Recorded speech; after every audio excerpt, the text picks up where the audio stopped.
बिस्मिल्लाहिर्रहमानिर्रहीम, अस्सलाम वालेकुम। खेलों की खबरों पर तबसरों और तज्जियों सजे स्कोर के एक और प्रोग्राम के साथ सैयद याह्या हुसैनी आपकी खिदमत में हाजिर है। और आज के इस प्रोग्राम में भी हम बात करेंगे गेम ऑफ जेंटलमैन यानी क्रिकेट के खेल की। और क्रिकेट के खेल की हम बात कर रहे हैं। आज हमारे साथ पाकिस्तान क्रिकेट का एक ऐसा नाम मौजूद है। क्रिकेट के खेल में जब हम बात करते हैं किरदार की, डिसिप्लिन की, उसूल की, तो ये जो शख्सियत आज के शो में हमारे साथ मौजूद है उसका नाम है पाकिस्तान टेस्ट टीम के कप्तान अज़हर अली, जो लाहौर से हमारे साथ मौजूद हैं। उन्होंने डिसिप्लिन, किरदार और उसूल, इन तीनों एतबार से अपने आप को सुपर फिट करार दिया है। एक चीज़ होती है फ़िटनेस, लेकिन अज़हर अली फ़िटनेस के साथ साथ इन तीनों खानों में भी अपने आप को बेहतरीन अंदाज में फ़िट करते हुए दिखाई देते हैं। यही नहीं, 2010 में लॉर्ड्स के तारीख़ी मैदान पर अपने टेस्ट करियर की शुरुआत करने वाले अज़हर अली, जिनके खेल के दौरानिए की मुद्दत कुछ 10 बरस हो चुकी है, इस दौरान उन्होंने पाकिस्तान के लिए तवील दौरानिए की क्रिकेट में अगर ये कहा जाए कि उम्दा कारकर्दगी का बल्ले के साथ ना सिर्फ मुजाहरा किया बल्कि अपने आप को एक डिसिप्लिन क्रिकेटर की हैसियत से भी पेश किया, तो शायद ये कहना गलत ना होगा। सबसे बड़ी और सबसे अच्छी बात जो अज़हर अली की उनको दूसरे खिलाड़ियों से मुमताज़ करती है वो ये कि जब पाकिस्तान टीम में वो क्रिकेटर्स जो कि मैच फिक्सिंग, स्पॉट फिक्सिंग की वजह से पाबंदी से वापस आ रहे थे, तो अज़हर अली आगे बढ़े और उन्होंने बोर्ड के साथ जाकर बात की कि मेरे लिए यहाँ पर एडजस्ट करना कुछ आसान नहीं होगा। ये सब कुछ अज़हर अली ने उस वक्त किया जब वो पाकिस्तान टीम के कप्तान थे।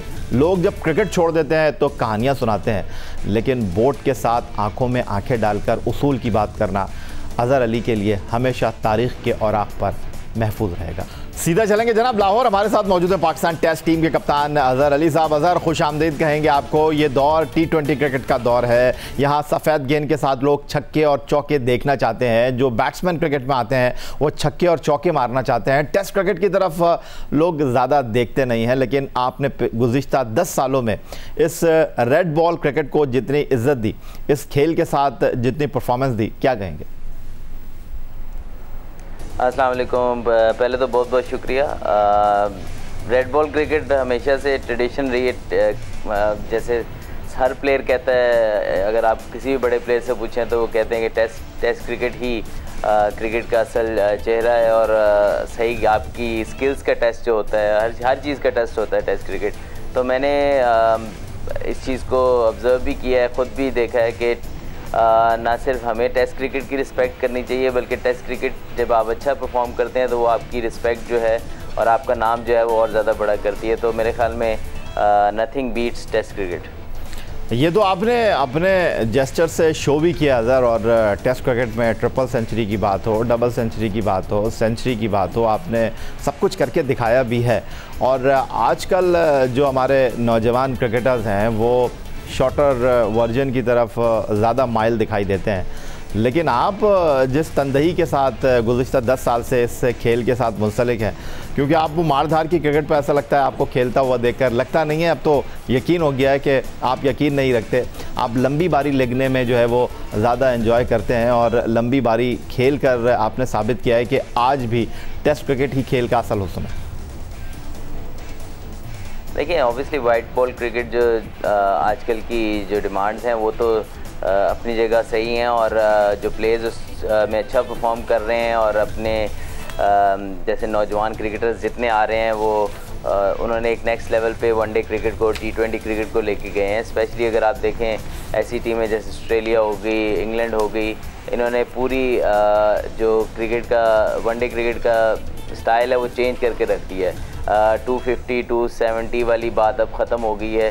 कुछ मैचेस होते हैं, कुछ कंडीशंस होती हैं जहाँ पे आपको ज़रूरत पड़ती है 250 270 की, लेकिन अब हर मैच में तकरीबन बात हो रही होती है 300 प्लस की, और वो भी सेफ़ नहीं होता। तो ये तो एक मॉडर्न क्रिकेट में एक नया रूप लिया है, उसमें प्लेयर्स ने एडजस्ट करना है और राइटली सो उनको करना भी चाहिए। लेकिन मैं ऑब्वियसली अब ये बात छिड़ी है तो मेरा ख्याल है अगर प्लेयर ने अगर आगे बढ़ना है और हर फॉर्मेट में अच्छा खेलना है, अगर वो टेस्ट क्रिकेट अच्छी खेल सकता है तो मेरे ख्याल में वो हर फॉर्मेट में एडजस्ट कर सकता है।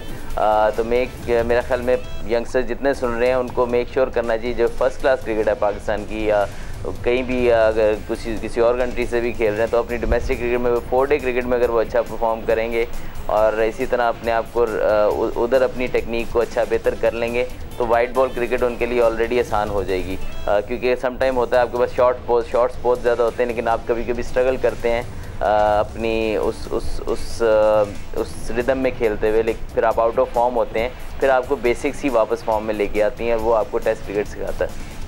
नहीं, अब लेकिन हमारी इन बातों से पहले 2 सवाल से ऐसा नहीं है कि आप कहीं हमारी बात को अपने दिल पर ले जाएं। आपने वाइट बॉल क्रिकेट से भी अच्छा परफॉर्म किया अज़हर, और हम यहाँ पर अपने देखने वालों को बताना चाहते हैं कि जब आज से ठीक 2 साल पहले पाकिस्तान इंग्लैंड में ICC चैम्पियंस ट्रॉफी जीता था तो वहाँ आपका बड़ा मेजर कंट्रीब्यूशन था और वाइट बॉल क्रिकेट के इस टूर्नामेंट में आपने बड़ी उम्दा कारकर्दगी का मुजाहरा किया था सरफराज अहमद की क़यादत में।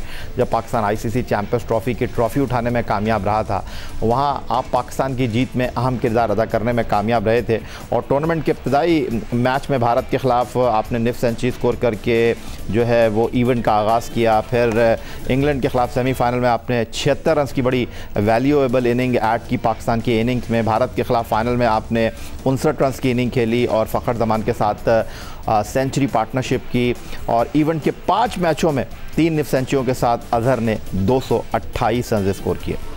जी जनाब, आपने देखी अज़हर अली की चैम्पियंस ट्रॉफी 2017 में बल्लेबाजी की कुछ झलकियां और अब अज़हर से पूछ लेते हैं। अज़हर, आपके करियर के चंद यादगार लम्हात में ये चैम्पियंस ट्रॉफी तो ज़रूर शामिल होगी और लोग आपको एक टेस्ट बैट्समैन की हैसियत से जानते हैं, लेकिन पाकिस्तान ने जो चैम्पियंस ट्रॉफी जीती एक बैट्समैन की हैसियत से आपने उसमें बड़ा मेजर रोल प्ले किया।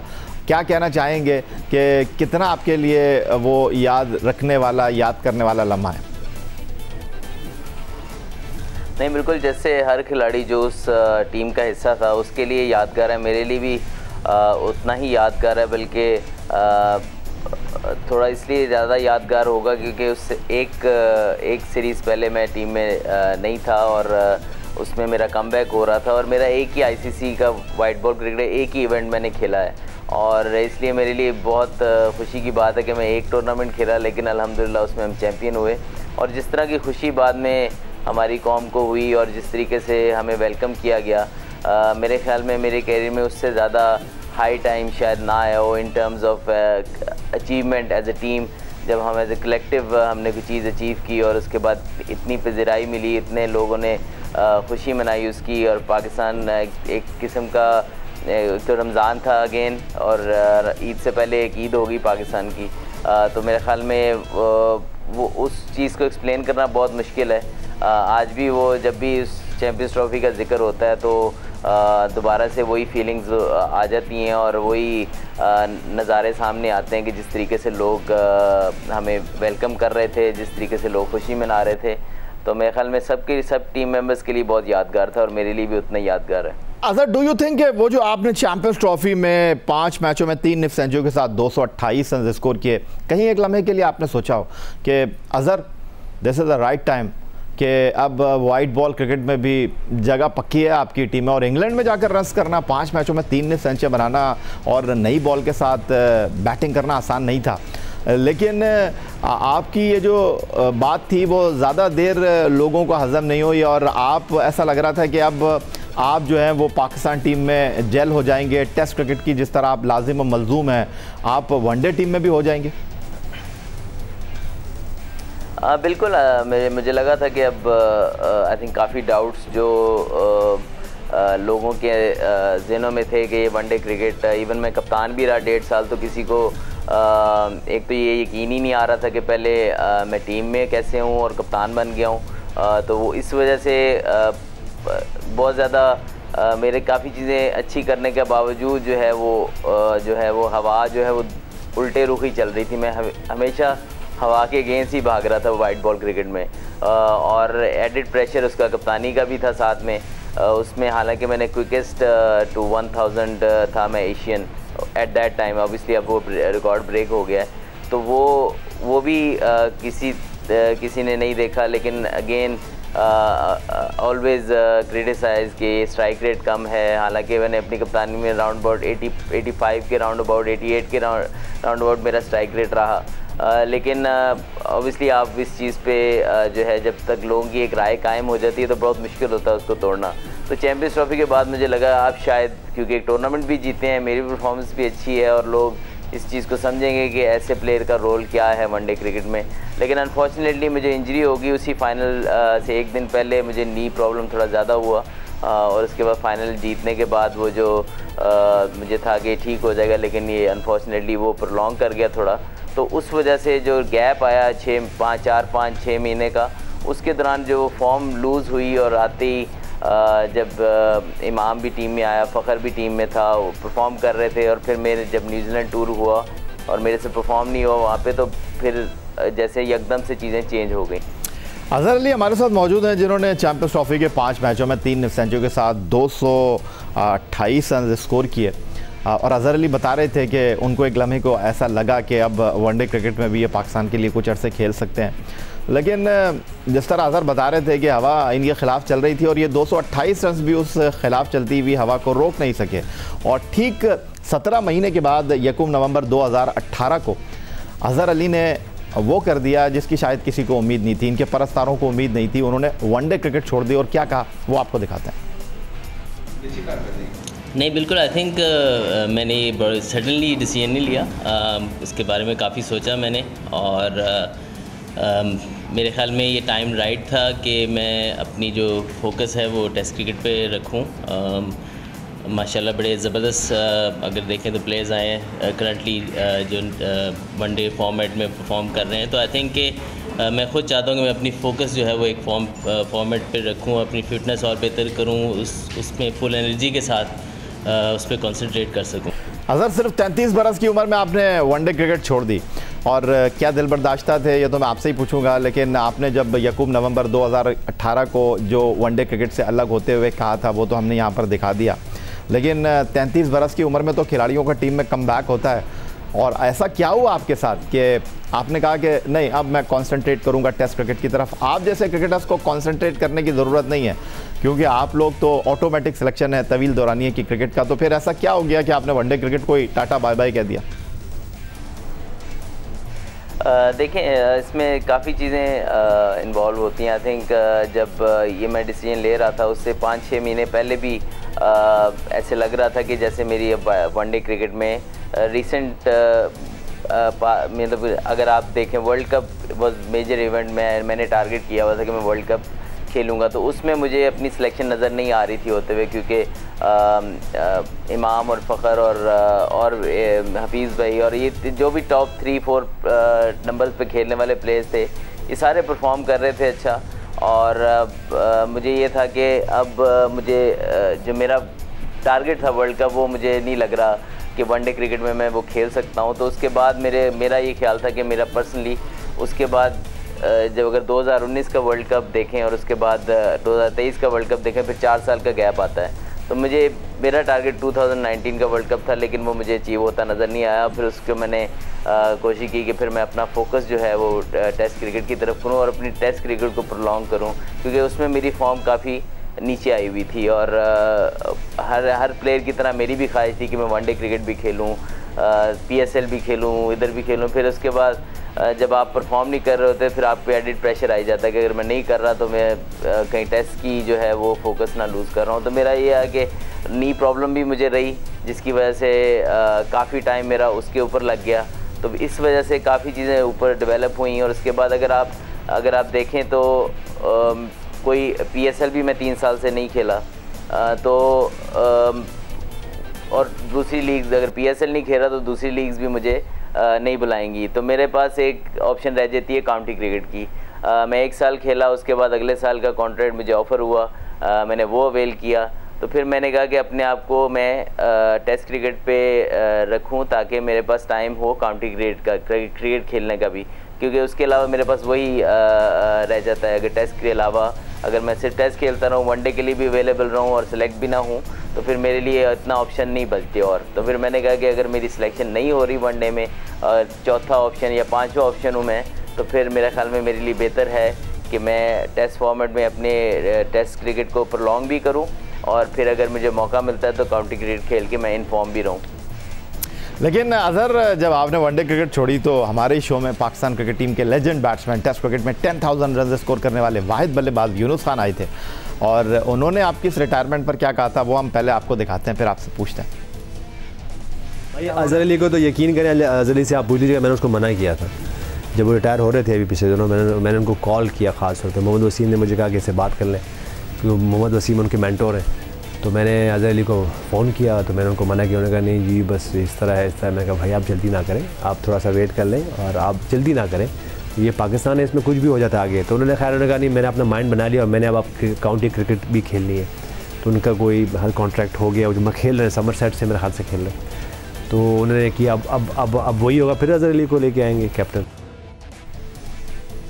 अज़हर लेजेंड बैट्समैन और आपके टीममेट यूनुस खान ने कहा कि समर सेट से आप खेलने चले गए। एक बात तो उन्होंने बिल्कुल ठीक कही थी, ये जल्दी कर गए आप, क्योंकि आप पाकिस्तान के लिए वर्ल्ड कप खेलना चाहते थे। वर्ल्ड कप के बाद भी तो दुनिया थी और आपने समर सेट से जाके जिस तरह वाइट बॉल क्रिकेट में परफॉर्म किया, तो अफसोस नहीं होता कि यार अज़हर की फॉर्म थी, अज़हर की इस फॉर्म को जो है वो कैश करा सकती थी हमारी टीम? नहीं देखें, हाइंडसाइट तो काफ़ी चीज़ें आप सोच सकते हैं, लेकिन at the time I think वो राइट फैसला था। रिटायरमेंट लेता ना लेता, लेकिन मुझे कुछ 6-7 महीने साल मुझे टीम में मुझे वापसी नज़र नहीं आ रही थी।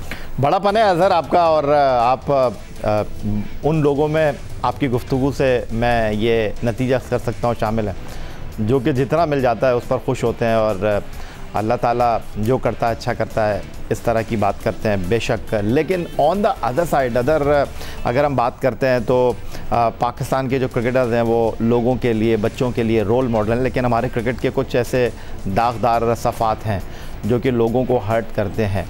लेकिन आप जितनी बैटिंग डिसिप्लिन अंदाज में करते हैं, आप कैरेक्टर में भी अपने आप को बड़ा डिसिप्लिन रखते हैं। समरसेट से आप काउंटी सीज़न खेल रहे थे, आपकी टीम चैम्पियन बनी, और यहाँ पर मैं वो कुछ मनाजर दिखाना चाहूँगा कि आपकी टीम जो है वो जश्न मना रही थी और आप जो थे वो वहाँ से अलग हो गए थे। जी अज़हर अली साहब, सेंटर में आप खड़े हुए थे, आपकी टीम जश्न मना रही थी और मैं चाहता हूँ मैं आपके मुँह से सुनूँ, आप एकदम बीच में से निकल के भाग गए, क्या हुआ था? देखिए ऑब्वियसली उनको आइडिया इस चीज़ का था कि अब उनकी एक सेलिब्रेशन का स्टाइल है। आई थिंक इंग्लैंड की टीम को देखें तो उनका भी मोइन अली या राशिद आदिल रशीद जब होते हैं तो वो पहले पिक्चर खिंचवाते हैं और उसके बाद फिर वो अपनी सारी सेलिब्रेशन करते हैं। बल्कि एक चीज़ और शेयर करूँगा कि एक प्लेयर था हमारा और उसने एक्चुअली ये कह दिया था कि अगर हमारा एक प्लेयर भी नहीं करना चाहता तो हम क्यों करें। तो फिर मैंने कहा भाई आप अपना ना ख़राब करो, जो करना है आप कर लेना, लेकिन मैं पिक्चर थोड़ी सी वीडियो जो भी है सेलिब्रेशन थोड़ी सी करके मैं चला जाऊंगा। तो उन्होंने इसको पूरा अकोमोडेट किया, बल्कि आई थिंक कि बहुत रिस्पेक्ट की उन्होंने थ्रू आउट द सीज़न।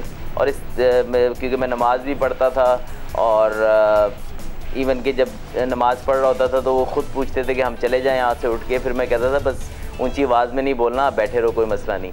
तो इतने वो बहुत रिस्पेक्ट करते हैं इस चीज़ की। और ऑब्वियसली ये तो उनको पता है कि अल्कोहल हमारे हराम है और हम इसको अवॉइड करते हैं। तो उन्होंने पहले से ही इंतज़ाम किया हुआ था। फिर बाद में कुछ और पिक्चर्स भी थी, उसमें भी उन्होंने पूरा अरेंजमेंट किया हुआ था कि पहले अज़हर की पिक्चर होगी फिर अज़हर साइड पे हो जाएगा। तो आई थिंक कि एक तो उनको भी रिस्पेक्ट देनी चाहिए कि क्योंकि वो उन्होंने मुझे इस चीज़ का मौका भी दिया। और क्योंकि समटाइम होता ही है कि बाहर से शायद इंप्रेशन समटाइम डिफरेंट चला जाता है। तो आई थिंक ये पहले से प्लान चीज़ थी क्योंकि उनको नॉलेज में था मेरा कि मैं इसके अल्कोहल जो है वो अपने ऊपर नहीं गिरने दूंगा।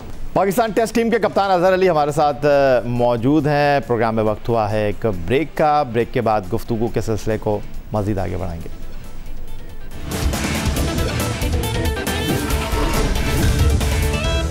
पाकिस्तान टेस्ट टीम के कप्तान अज़हर अली हमारे साथ मौजूद हैं। गुफ्तगू के सिलसिले को मज़ीद आगे बढ़ाते हैं। आपकी तवील दौरानिया की जो परफॉर्मेंस है वो अगर आज इस शो में मैं डिस्कस करने बैठ जाऊं तो मेरा ख्याल है उसके लिए हमें एक अलग से ही शो करना पड़ेगा। लेकिन कुछ चीज़ें हमने जमा की हुई हैं जो हम आपके साथ डेफिनेटली शेयर करना चाहेंगे। पहले वो 4 तस्वीर दिखाते हैं जिनमें आप भी शामिल हैं, और उसकी जो इम्पोर्टेंस है वो ये है कि पाकिस्तान ने 1952 में टेस्ट क्रिकेट शुरू की और पाकिस्तान ने 400 टेस्ट मैच अब तक खेल लिए हैं, लेकिन सिर्फ 4 ही ऐसे खिलाड़ी हैं टेस्ट क्रिकेट में। हनीफ मोहम्मद मरूम 337, इंज़मामुल हक 329, यूनुस खान 313 और अज़हर अली जिनके टेस्ट क्रिकेट में 302 रन हैं, आप उन 4 क्रिकेटर्स में शामिल हैं जिन्होंने टेस्ट क्रिकेट में पाकिस्तान के लिए 300 रन्स की इनिंग खेली है। और आपने तो 300 रन की इनिंग बॉक्सिंग डे पर खेली, और आपने जो है वो बॉक्सिंग डे पर तो आपने टेस्ट मैच किया था। 300 रन की इनिंग की जो आपकी अहमियत है वो ये है कि टेस्ट क्रिकेट में जब डे एंड नाइट क्रिकेट मुतारिफ हुई है तो वहाँ पर आप पहले बैट्समैन हैं तारीख़ के औराक पर, हमेशा आप अपना नाम दर्ज करवाने में कामयाब रहे हैं कि 469 गेंदों पर आपने वेस्ट इंडीज़ के ख़िलाफ़ दुबई में 302 रन की इनिंग स्कोर की थी। 23 चौके 2 छक्के आपकी इनिंग्स का हिस्सा थे। सबसे पहले तो ये अज़हर आपसे पूछूंगा, day and night test match में ट्रिपल सेंचुरी और 300 क्लब का हिस्सा बनना और टेस्ट क्रिकेट के उन खिलाड़ियों की फहरिस्त में आना जिन्होंने टेस्ट क्रिकेट में एक इनिंग में 300 से ज़्यादा रन स्कोर किए हैं, अज़हर अली के लिए कितना इंपॉर्टेंट है? नहीं, बहुत मैं ख्याल जितने ये नाम आपने लिए हैं, बल्कि इनके साथ मेरा नाम आ जाना ही मेरे लिए बहुत बड़ी बात है। शायद मैं इतने बड़े कैलिबर का प्लेयर नहीं हूँ, लेकिन अल्लाह ने मेरे से ये अचीवमेंट करवाई, तो मैं अल्लाह का बहुत शुक्रगुज़ार हूँ कि अब जब भी ट्रिपल सेंचुरियंस का नाम लिया जाएगा पाकिस्तानी, तो इन बड़े नामों, इन लेजेंड्स के साथ मेरा नाम आएगा, तो इससे ज़्यादा मेरे लिए खुशी की बात क्या हो सकती है। लेकिन चलें, ये तो आपका बड़ापन है अज़हर, लेकिन टेस्ट क्रिकेट में अगर हम बात करते हैं तो श्रीलंका और ऑस्ट्रेलिया के ख़िलाफ़ आपने 1000+ रन किए हुए हैं और टेस्ट क्रिकेट में आपने 2 डबल सेंचुरियाँ की हैं। पहले मैं वो 2 डबल सेंचुरियाँ जो हैं वो अपने देखने वालों के साथ शेयर कर लेता हूँ। आपने ऑस्ट्रेलिया के ख़िलाफ़ बॉक्सिंग डे पर 205 नॉट आउट रन किए थे 12 दिसंबर 16 में, और आपने 26 दिसंबर 2016 को 205 रन 334 गेंदों पर 20 चौकों के साथ किए थे, और आप टेस्ट क्रिकेट में मेलबर्न पर पाकिस्तान के लिए डबल सेंचुरी बनाने वाले बैट्समैन बने। ये भी बता दूं कि ऑस्ट्रेलिया की सरजमीन पर डबल सेंचुरी बनाने वाले अज़हर अली पाकिस्तान के वाहिद बैट्समैन हैं, और ये जो इस वक्त सेलिब्रेशन हम देख रहे थे थोड़ी देर पहले, ऐसी सेलिब्रेशन हमें कम ही देखने को ऑस्ट्रेलिया में मिलती है क्योंकि हमारे बैट्समैन आते हैं और जाते हैं ऑस्ट्रेलिया में। लेकिन अज़हर अली ने सिर्फ ऑस्ट्रेलिया में ही डबल सेंचुरी नहीं की। अज़हर अली ने 6 मई 2015 को बांग्लादेश के खिलाफ भी डबल सेंचुरी स्कोर की। 226 428 बॉल्स 20 चौके आपकी इनिंग्स में शामिल तो अज़हर 300 रन की अपनी अहमियत है, लेकिन ये जो टेस्ट क्रिकेट में आपने 2 डबल सेंचुरियाँ स्कोर की हैं, एक बांग्लादेश एंड देन ऑस्ट्रेलिया, इसमें से आप किसको हाई रेट करेंगे? अगर इनिंग्स वाइज देखा जाए, अगर बॉलिंग अटैक देखा जाए ओपोनेंट का, तो ऑस्ट्रेलिया वाली इनिंग्स जो है वो मेरे ख्याल में ट्रिपल सेंचुरी ऑब्वियसली 300 होता है, लेकिन अगर मैं देखूं ऑस्ट्रेलिया में जाके डबल सेंचुरी करना, वो आई थिंक बहुत बड़ी अचीवमेंट है मेरे लिए, और एज ए किसी भी एशियन बैट्समैन के लिए हमेशा वो यही करते हैं कि ऑस्ट्रेलिया में जाके रन्स करने, हमने इंग्लैंड जाके रन्स करने हैं, या हमने न्यूजीलैंड, या इस तरह की कंडीशन में जो हम यूज़ टू नहीं है, जिसके पेस एंड बाउंस जो होता है वहाँ पे वो डिफरेंट होता है टोटली। आपके शॉट्स उस तरह डेवलप नहीं हुए होते क्योंकि आप ज़्यादातर क्रिकेट लो बाउंस विकेट पे खेलते हैं जहाँ पे इतना बाउंस नहीं होता, तो उन जगहों पे जाके स्कोर करने का अपना मज़ा है। और पूरा टूर जो था मेरा, स्पेशली टेस्ट मैचेस जो थे वो बहुत ज़बरदस्त गए थे, और मेरे ख्याल में अगर बैटिंग इंजॉय की है सबसे ज़्यादा तो वो ऑस्ट्रेलिया में खेलते हुए किए, क्योंकि वहाँ पे शॉट्स की वैल्यू और अच्छे टाइमिंग से शॉट्स लगते हैं। तो मैं फिर भी समझता हूँ कि 205 की जो इनिंग्स थी ऑस्ट्रेलिया के अगेंस्ट, वो मेरी लाइफ की जो है वो बहुत मोस्ट मेमोरेबल इनिंग और बहुत ज़बरदस्त इनिंग्स मैं समझता हूँ है। आप कुछ बात कर लेते हैं जनाब आपके कैप्टनसी रिकॉर्ड के हवाले से। आप इस वक्त पाकिस्तान टेस्ट टीम के कप्तान हैं, और जब 2015 वर्ल्ड कप के बाद मिसबाउल हक ने एडिलेड में शाहिद आफरीदी के साथ अपना आखिरी वनडे इंटरनेशनल खेला, तो आप मिसबा की रिटायरमेंट के बाद पाकिस्तान वनडे टीम के कप्तान बने, और वनडे टीम की कप्तानी का सफ़र आपके लिए कुछ ज़्यादा अच्छा नहीं रहा, लेकिन इनफरादी कारकर्दगी के मामले में आपने हमेशा बेहतरीन परफॉर्मेंस का मुजाहरा किया। 31 मैचों में 1153 रन आपने स्कोर किए, 3 सेंचुरियों और 5 निफ सेंचुरियों के साथ। लेकिन क़यादत के मामले में अगर हम बात करते हैं तो आपको इतनी कामयाबियाँ नहीं मिली। 31 मैचों में सिर्फ 12 मरतबा आपकी क़यादत में टीम जीती, और 31 में से 18 मैचों में जो है टीम को नाकामी का सामना करना पड़ा। तो आप समझते हैं कि वो जो मिसबाउल हक की जाने के बाद आपको वनडे टीम की कप्तानी दी गई थी, क्या उसके मामलात थे? आप इंडिविजुअली तो बड़ा अच्छा परफॉर्म कर रहे थे, लेकिन टीम को लड़ा नहीं पा रहे थे, या आपके ख्याल में कुछ मुश्किल सीरीज़ आ गई थी जिसकी वजह से आपकी कप्तानी का सफ़र जो है वो कुछ अच्छा नहीं रहा? देखिए, सबसे बड़ा तो उस वक्त बहुत बड़ा चैलेंज था कि आपके 2 से 3 सीनियर प्लेयर्स जो हैं वो टीम से निकल रहे हैं। फिर आपका जो मेन वेपन रहे थ्रू आउट, अगर आप 2010 से अगर 2016-15 तक देखें तो उनके दौरान जब सबसे ज़्यादा हमने वनडे क्रिकेट में कामयाबी जो हासिल की थी वो या अच्छा परफॉर्म किया था, वो मिडिल पीरियड में हमारे पास सईद अजमल, शाहिद अफरीदी और मोहम्मद हफीज़ तीनों इकट्ठा प्रेशर बनाते थे। तो वो मिडिल पीरियड में वो मिसिंग था। उसके अलावा काफ़ी अरसे से हम इवन दुबई में भी सीरीज़ 3 साल पहले से भी नहीं जीत पा रहे थे। सिर्फ श्रीलंका या आई थिंक एक और टीम थी, हम उनके अगेंस्ट सीरीज़ जीते हुए थे। उसके अलावा हम वनडे क्रिकेट में काफ़ी स्ट्रगल कर रहे थे। अवे जाके फिर भी हमने अच्छा परफॉर्म किया था। साउथ अफ्रीका को हराया था साउथ अफ्रीका में, इंडिया को हराया था इंडिया में ही। मैं अपने कप्तानी से पहले की बात कर रहा हूँ। लेकिन जैसे ही मैंने 2015 के वर्ल्ड कप के बाद कप्तानी संभाली तो काफ़ी टीम रीबिल्डिंग प्रोसेस में भी थी। मेरे लिए भी नया एक्सपीरियंस था, मैं कमबैक भी कर रहा था, काफ़ी सारी चीज़ें इकट्ठी थी।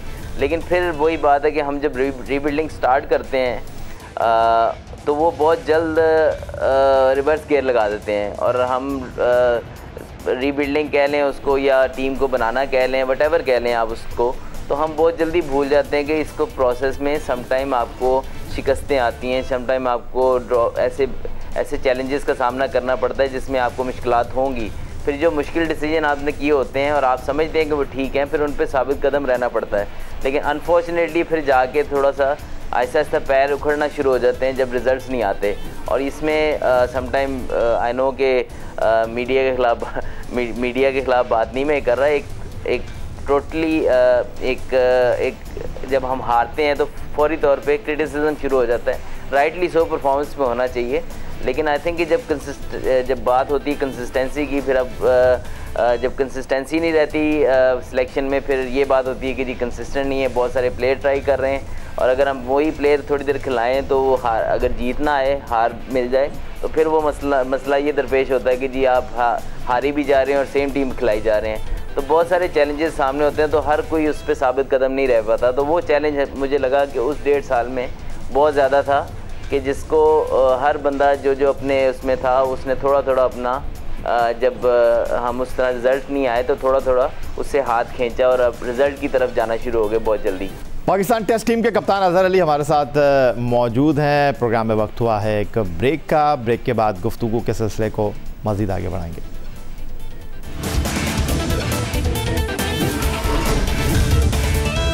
पाकिस्तान टेस्ट टीम के कप्तान अजहर अली हमारे साथ मौजूद हैं। गुफ्तगू के सिलसिले को मज़ीद आगे बढ़ाते हैं। अगर मैं बात करता हूँ पाकिस्तान की टेस्ट टीम की बल्लेबाजी की, तो आपके पास बड़ी अच्छी स्ट्रेंथ है और हमने होम सीरीज़ में श्रीलंका और बांग्लादेश के ख़िलाफ़ देखा कि जिस तरह बल्लेबाजों ने टॉप और मिडल से रन्स किए।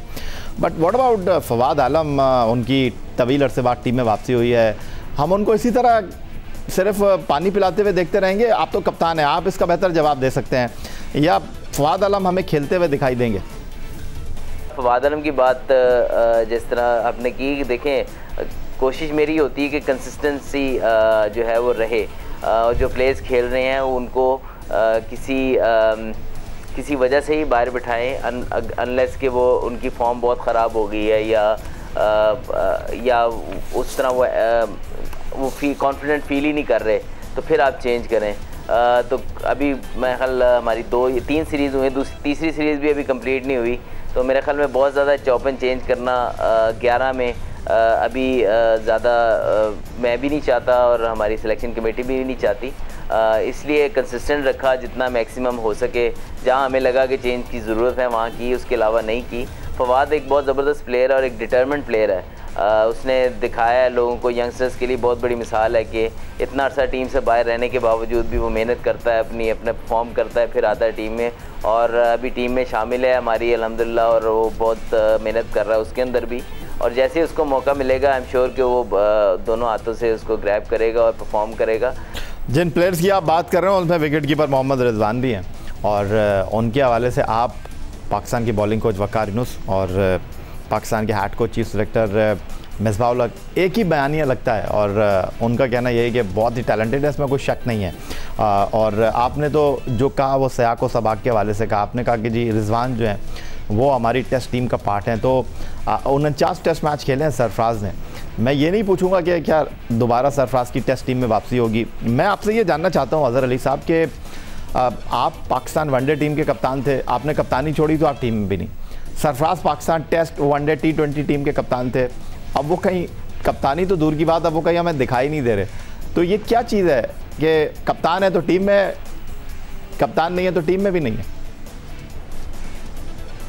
आज मेरे ख्याल में ऑब्वियसली टफ हो जाता है प्लेयर के लिए। मेरे पे भी ये गुजरी हुई है बात, आपने जैसे पहले जिक्र किया था टूर्नामेंट इस प्रोग्राम में, तो ये टफ होता है प्लेयर के लिए भी। और आई थिंक कि पाकिस्तान में काफ़ी दफ़ा हो चुका है, तो ये थोड़ा सा अजीब सी बात ज़रूर लगती है। और सरफराज मेरा अपना बहुत टाइम गुजरा सरफराज के साथ, और एक पॉजिटिव आदमी है, हमेशा उसने पॉजिटिवली चीज़ों को लिया है।